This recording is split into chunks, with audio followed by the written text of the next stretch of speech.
Welcome back. Here is a great question. How safe is the hospital in your neighborhood? How safe is the hospital that you go to? Joining us now is Alice Campione. She's program analyst for the Leapfrog Group. First of all, thank you for doing this. Absolutely. Happy to be here. Yeah, I never really considered this. How safe is the hospital? What is a safety grade for a hospital? What goes into it, and why is it so important? Sure. Yes. So we know about 1 in 4 patients will experience an avoidable harm when they're in the hospital, and the consequences can be very serious.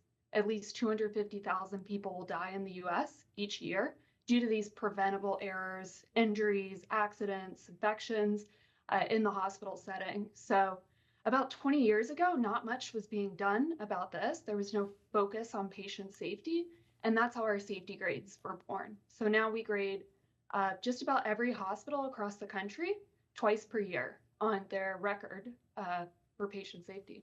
So what goes into that grade? Like, what's the criteria of what you're looking at?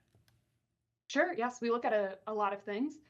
Some of the measures are focused on process and structural things that a hospital can be doing. So like the infrastructure, whether they are using technology that prevents an error due to medication administration.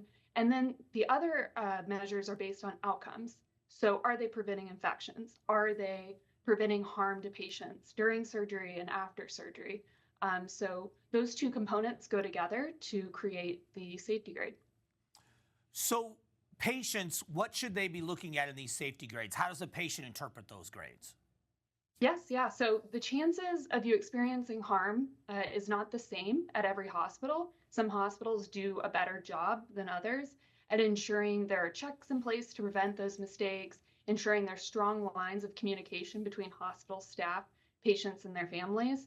And hospitals can strive to have teams that work well together and are properly trained. So what our safety grades do is give you the opportunity to do your research before you go to the hospital and determine what your local hospital is doing to prevent those medical errors.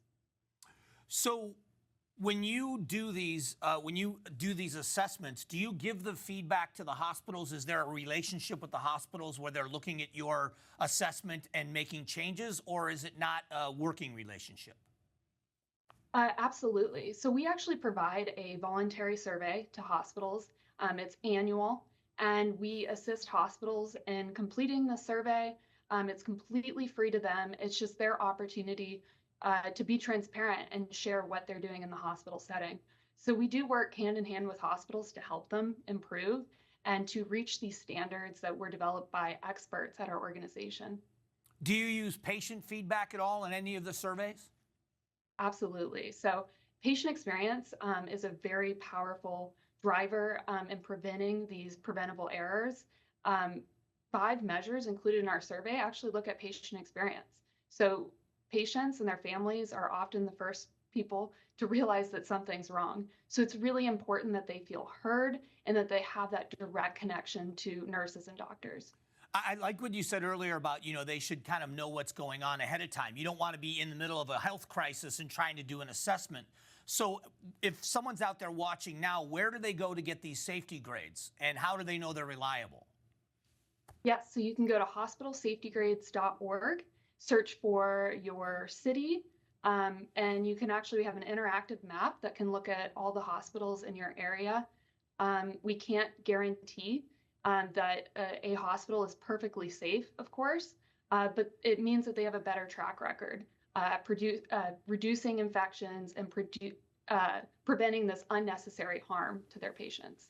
What is the response rate and the participation rate for hospitals when you reach out to them with the survey? What is the participation rate? Yes, so it's quite high. Actually, 3 in 4 hospitals, if not more, complete our survey annually. And this data it doesn't make up the entire grade. It's just a portion of it, but it really provides patients with insight into what hospitals are doing to prevent those errors from happening. So not just their track record, but what they're doing beforehand. I really appreciate this information. I think it's going to open a lot of people's eyes, and it's probably going to help a lot of people make good choices. So thank you so much. Absolutely. Thank you for having me. We'll be right back. Coming up, around 119